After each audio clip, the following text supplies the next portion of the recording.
The last 4 years, you can tell that we have had a housing crisis. Remember what happened in 2008 when all the properties declined because of bank default. In this video, I'm going to tell you what I'm doing in order to invest in real estate. Hopefully the economy will turn around, but for some reason, I don't think that properties are going to come down too much, at least not to the levels that they were before.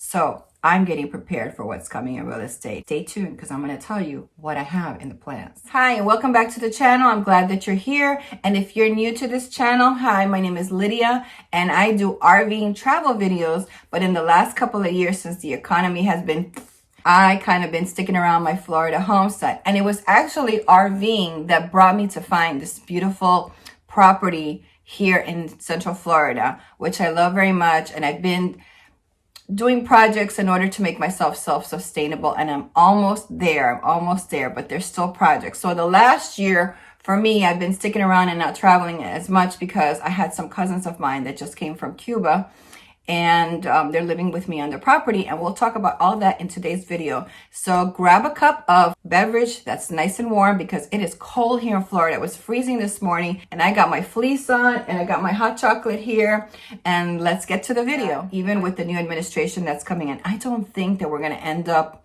losing a lot of value in our property, which is going to make it very difficult in the next couple of years for the youth and for younger Americans that are working and struggling to go ahead and pay for a mortgage. It's going to get expensive. My plan is always to be debt free, to be self-sustainable as much as I can. I do live in rural Florida. I do have electric. I'm not off the grid or anything like that. I prefer it to be like that, but I also plan in case I can't be like that. And I think that that is the best way to go, to always have choices and don't limit yourself. I love the convenience of having electricity and not having to struggle with generators. Trust me, I know, because I travel in my truck camper and I'm pretty much off grid and I love it. But when I get home, I do love the indulgence of having hot water, having unlimited hot water, having electricity, and all of those things. The reason for this video is to let you know what my plans are, because I know that in the next couple of months, as the administration takes over and starts to correct a lot of the problems that we have because of the prior administration, there is going to be a big need for affordable housing. And as you know, that we've had situations with Hawaii where people were going to put out. We've had fires in, I think it was Wyoming. We've had Hurricane Helene and Milton in Florida with a lot of people with housing crises in Tampa. We had problems with hurricanes in North Carolina, in Tennessee, in South Carolina. A lot of this is going to bring a lot of housing crises for people, because not only did they lose their houses, but they also lost everything. And claims take a long time, especially when you have so many people on the call wait list waiting to get compensated for their losses with insurance companies. So I do foresee that a lot of the future is going to be about people understanding that you can't get into debt with these big houses. And why do you need a big house? It's nicer to be able to have a property like mine where I can be in a house that's 1,700 square feet and be able to go outside and be outside more than I'm going to be inside. So that's why I live in Florida. People do like to travel. And if you like to travel and you can travel and take your job on the road with you, then it's nice to have a smaller property so that you don't have so much maintenance, and you can also travel as well. So I believe, and I've thought this for a long time, and I did a video years ago when I first started this channel on shed, because I saw this shed in Home Depot and I was so impressed with it. I thought, man, this could be a house. And I posted that video, and then shed channels just kind of took off from there. A lot of people, they thanked me. They were going through some situations and they were able to buy land, and they probably making a lot of profit right now with that land, because land is very expensive right now. Most people are looking for land. They don't want to be in cities. They understand that, God's way is for us to be sustainable in Him, for us to put our trust in Him, for us to have a property and grow our own and have family near us. And that's exactly where I stand on this. I believe in community living, but for me, I think the best type of community type of living, if you own property, is family community. And that's exactly where God has been blessing me abundantly in the last year was bringing family from Cuba here so that we can all live here like in a communal setting on my property. A lot of Americans are going to be downsizing. If they lost their property, they're just going to be looking for something. They don't want anything large. They learned their lesson. They want to be at peace. They don't want to be in the cities because, you know, one house burns down and then everything around it burns down. You got cockroaches in one apartment. Everybody's got cockroaches in their apartment. Things like that. People are starting to notice they don't want to live in the city. Even the baby boomers are also feeling it because, you know, the economy, the inflation has affected also their retirement. And they're also, many of them are looking to downsize. People are in demand for better options of housing that there are today. Gone are the days where you had these cookie cutter homes with ridiculous HOA fees. People are just tired of bureaucrats and people telling us what to do. And by the way, I've never been big on HOA. I've never owned an HOA and I've always stayed away from that for that alone. For the reason of I don't need anybody telling me what to do or somebody who doesn't like me within the association to make it difficult for me to try to rent to somebody else, disqualify all my tenants. I never want to be in that position and I've never put myself in that position. So luckily for me, I have these 3 acres and my goal for 2025, well, it's been my goal since 2024 and you'll hear the story in a second. But my goal in 2025 is to actually build a shed home here on what's considered lot 7 of my property. I have 3 lots. I have a lot 5, 6, and 7. My house, I purchased it here several years ago and it's on lot 6 and beside me is lot 7 and that is the lot that I'm going to be building a shed house. And I'm going to post a picture here of the plan. So last year, if you were following along with me, you saw that I was going to build a tiny house and that was because I didn't know that I could take a shed and build it out. That's just because I didn't know. I just thought my only option for an ADU, which is an accessory dwelling unit so that I can rent it on the property, was to have a tiny house builder build me a house. And that didn't go too well because I put down a deposit on this and the guy just kept stringing me along and stringing me along. Before I knew it, it was 6 months into this. And I was ready to go to court with him and we actually had to settle. He had to pay me my rental costs for the 6 months and then I let him out of the contract. Then I went out looking and calling people and I actually called this one guy up in Pensacola. The house model that I had chosen to get for the tiny house was only 400 and that's usually what a tiny house is. It's a 400 square foot house, not usually bigger than that. And I really wanted something larger. I really wanted like a 700 square foot house, but I couldn't find anybody to do that. Or the prices were astronomical to be able to build something like this. It was almost as much as building a house. And they told me, the contractor said, it's almost as much as building a 3-bedroom house. It's the same amount of work. It's just a little bit smaller, but it's basically the same amount of work. We got to go through all of this stuff. So that wasn't something that I wanted to do. But I remembered my shed video and I said, you know what? I really want to do this. So I started looking around and I got into some Facebook groups that were talking about building sheds and stuff like that. And there's so much information on there. And one day I was reading the comments and this guy was talking about doing this in Pensacola. And I'm like, that's it. It's in Florida. If I have to pay for delivery here, I'm going to get it done. So I called him up and I talked to him. And he told me that they don't work in my county. He did give me all the information and how they're doing it. So we'll talk about that in a second. And then that's when I said to myself, gosh, if I can find somebody like this, would be great. So I started looking around for shed places in my area that perhaps had those connections. So the shed house for me is going to be a better option because it's a bigger size for less money. This is a great thing to do if you have equity in your property. Get rid of your big house and buy a piece of land and build a shed on it. And we'll talk more about it and the things you have to look for to do something like this. And take that equity that you have, if you have enough, to be able to buy land. And then the great option with that is you have the option of moving into something pretty quickly because they just bring it in and you fix it up yourself and then you don't have to get into debt, right? And then the other option is in the future, if you wanted to build on the land, you already have the shed. So that shed, you could actually, as you're building the larger house and you're living in the shed, in the future, once you build your bigger house, you can also convert that into a guest house, an office, rent it out if you wanted to, a mother-in-law suite, all sorts of things you can do with something like that. So this shed that I'm purchasing is considered an ADU, which is considered an accessory dwelling unit. I live rural with agriculture.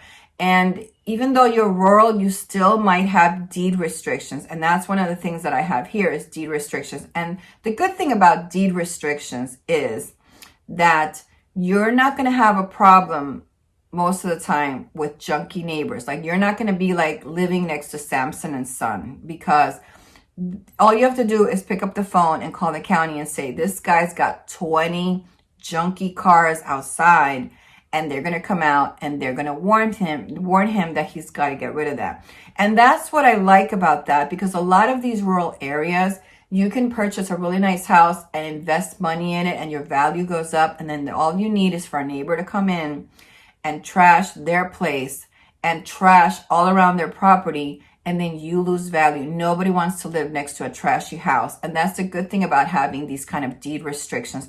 But they do limit you. This is not like off-grid where you can just build whatever you want and no permits are required. So in my county, fencing, because it's agriculture rural, I don't need a permit for fencing as long as it's within the bounds of my survey, right? I can't just put a fence wherever, but it's got to be within my property line. And it's got to be pretty. It's got to be well made. It can't be a junky fence and those kind of things. But if I'm building a house, if I'm building a carport, putting up a carport, I do need permits for something like that, especially because I live in Florida and we have hurricanes and they want to make sure that everything is tied down the way it's supposed to for these category 4 and 5 storms. Where I live, the minimum size home is 1,500 square feet. Mine is at 1,700, and we have some homes that are way larger than that.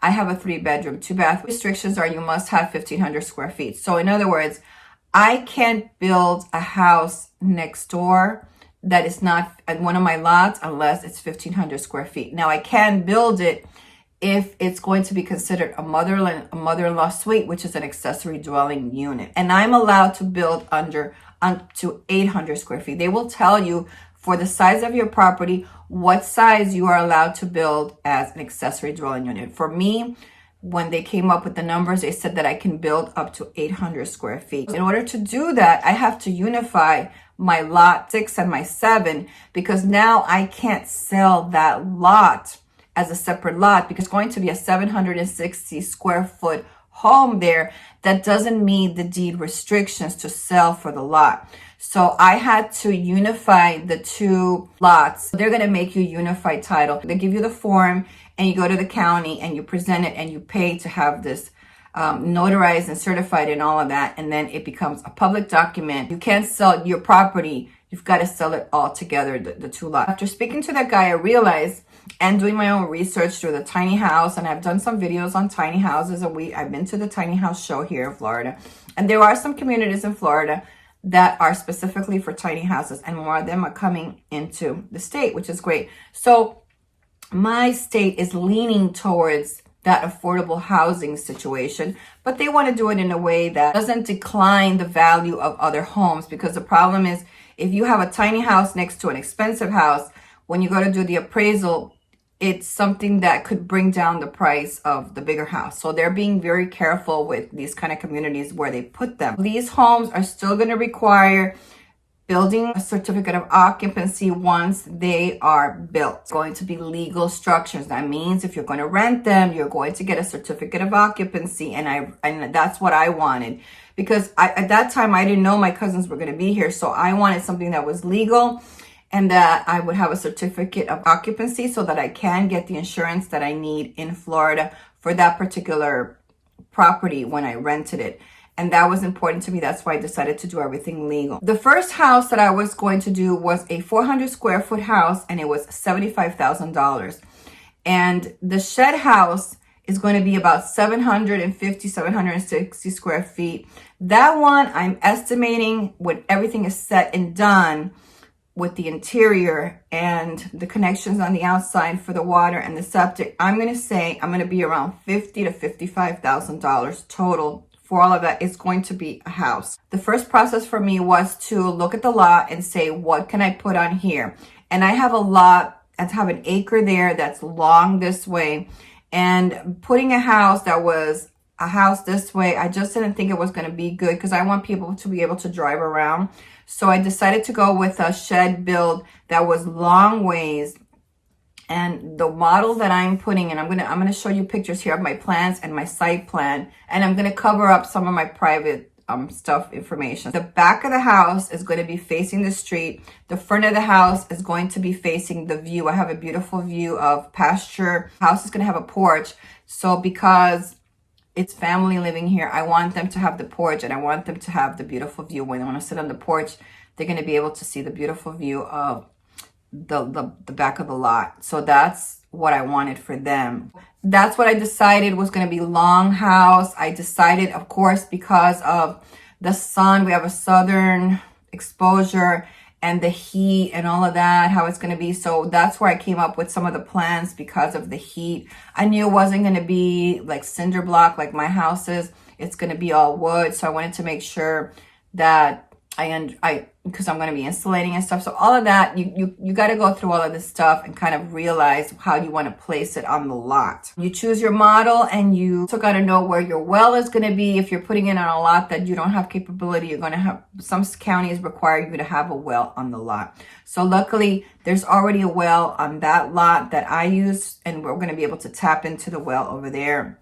And I did have an upgrade recently of the well pump. About 2 years ago, my well pump went out, and I had a well pump replaced with a better and more horsepower motor for the well. So that'll be able to give us more water. What's going to happen here is when you're going to go to the shed dealer that does this, you're going to buy the house and you're going to do certain upgrades. For me, I had to pay extra than what is a regular shed because I had to pay extra for the windows, because you're not putting in shed windows, you're putting in house windows, which cost way more.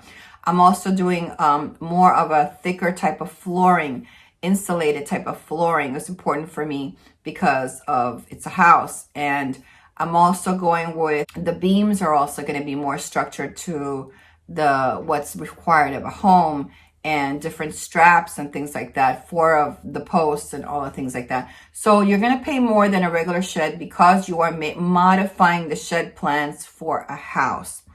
And then of course the engineer that is in charge, the company that's in charge, will have an engineer that is state approved.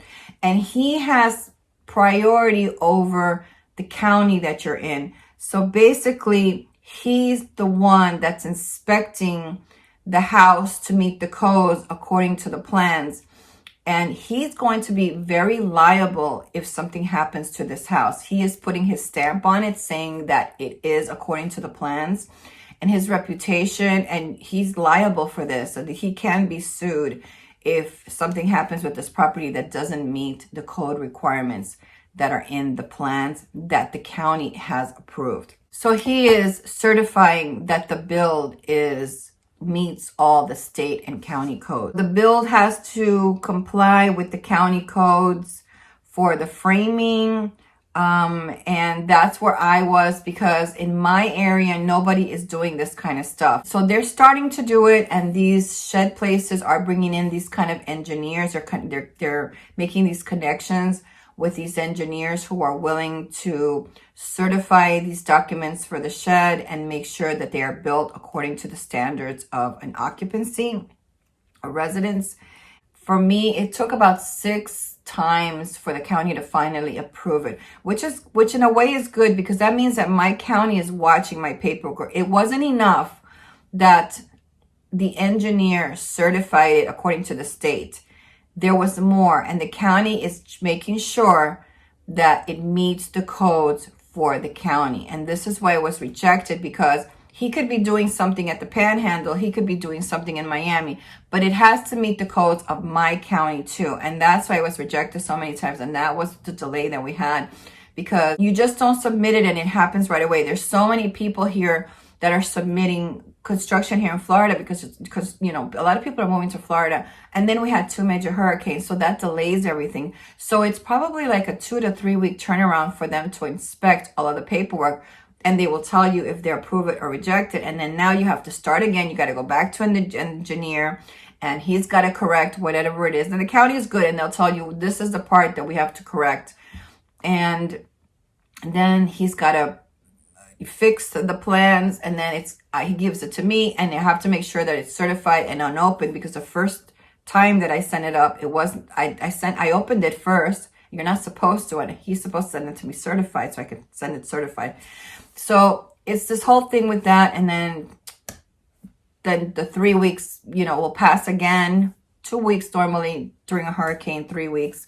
Then it'll come back to me and it'll be rejected, and with it. So it's that whole thing, this whole process, very frustrating, but hopefully I am paving the way for other people to be able to do this in my county, because I know a lot of people have suffered through the hurricane and they're coming from the south and they're moving here, and they will be able to do this because I'm doing this, and the county is, once they do it with me and it's approved and everything gets done, now it's going to be okay, because now other people can do it as well in my county. It's not going to be something that's odd or weird. It's going to be okay. It's just going to be fine. We can do things like that. Somebody always starts and then everybody joins in afterwards. You ever go to a parking lot and there's like nobody in the parking lot, and it's like, oh, this is the perfect spot. There's nobody around me. No one's going to scratch my car. Or you're in an RV. It's going to be nice and quiet. I'm going to park here at the Walmart. I'm going to sleep here. And then all of a sudden you park there, and you like an hour later, you look outside and it's like 20 people parked all around you, because it just took one person and now everybody wants to park there. Kind of the same thing. Now everybody wants to build a shed house. So it's going to be really nice. I'm excited. I have some plans for the landscaping and things like that. So I hope you will stay tuned and watch the video. This, I'm going to put my glasses on because I got to read to you what is coming up. So now recently, where I'm left off, and this is why I'm doing this video, because I want you to know as the build progresses where I am at, because this is going to take a little bit of time here. So I got my permit and I printed it out, and I already have it outside, because you have to have it outside when the inspector comes. But it's in my little porch in the front. It's covered up with plastic. And when I call for an inspection, all he has to do is come into the porch and sign off on the inspection. I've already paid my impact fees, which are a little bit over $3,000 that I paid for impact fees. And that I knew about from the beginning, because when I was first investigating all of this, they kind of told me what it was going to cost for impact fees for that lot. I also emailed the shed builder the architectural engineered plans and the site plan as well of where exactly it's going to go on the lot. And I'm waiting for the reply of when the delivery is going to be of the house. So now the notice of commencement has already been filed in the public records, letting everybody in the neighborhood know that there is going to be a build here, and I am building. That way, if there's any problems with somebody complaining about it, with the clerk's office, is you have to file this in the public records, and that does cost money to do that. My job from here, as I'm waiting for them to build the house and deliver it, is the county has required me to do the first rough draft of plumbing. I will be contacting a plumber in the next few days for that. And I also have to do the T-pole, which is an electric thing that I'm not sure what it is yet, but I will find out more and I will let you know once I get that. And once those two jobs are done, I call, prior to the house being delivered, I call the county and they come and inspect it and make sure that those two jobs are done. Now, the other job that I have to do that is not included in this is my fence. I have a beautiful 3-acre vinyl fencing that I have to open up in order to get the house to come in, for them to drive it up into the property. So that means that the fence has to be opened to be able to, for them to come in and actually deliver the house. So I have to call my fence guy and have that work done prior to the house coming out. Not sure if I'm going to have him put that back or I'm going to get some kind of a gate. Not sure what I'm going to do there with the fence yet. So we will find out. I will talk with the fence guy when he comes and kind of get some input from him. He's very knowledgeable. He does really good work. So anyway, that is where I'm at. So in the next couple of weeks, you will see me dealing with the plumber and with the electrician with that. I already have my septic permit and that is good until May. I can always get it, of course, extended if the build is going to take longer than May. And that doesn't get done. The septic work doesn't get done until the very end. Once the house is already delivered, and it's put in, that's when the septic gets put in. So I don't have to worry about that for now. Those are basically the three things that I have to worry about at this point, is the plumbing, the electricity, and the septic. And of course, the handyman who is going to build out the structure for me from the inside. By the way, I just want you to know also, I'm also paying more, and I'll give you here a breakdown of what my costs are with the house so far, what I've paid. I haven't paid the anchoring. That gets paid because there's a specific type of anchoring that has to be done when you're putting a house here in Florida. When you're putting something like this, you need architectural plans, and this person that's coming here has to do it the way the architectural plans are, because it is a home and I'm not putting it on a slab. These are the costs for right now. So far what I've paid. That's going to be it for now. So now that you know everything, I hope you like the plans, and you'll see here that the house is going to be awesome for my cousin. I'm going to be so happy that they're going to be here on the property. They're going to have their own place. They're going to have a heating system. They're going to have an air conditioning system. And they have all that in the RV, but they're kind of tight in there right now. It's kind of small for two people in there. And I'm really happy to have them finally in this country, having their own things and progressing as much as they've done in 2024. I know there's going to be so much more for them in the future. So thank you so much for watching this video. I hope that you enjoyed this video and you got a lot of information. If you have any questions for me regarding shed build or anything like that, let me know. If I don't know the answer, maybe it's something I can answer in the future as I learn more or know more, or ask around about certain things. And I do recommend that if you have Facebook, that there's always groups out there that are about shed builds or tiny homes and things like that, where you can get a lot of information and you can ask people and they will answer your questions online. And that's always very helpful, especially when you don't know or this is the first time you're doing something like this, like me. If you enjoyed this video, please give it a thumbs up, and I will see you next week. Thanks for watching and have a lovely week. God bless. Bye-bye.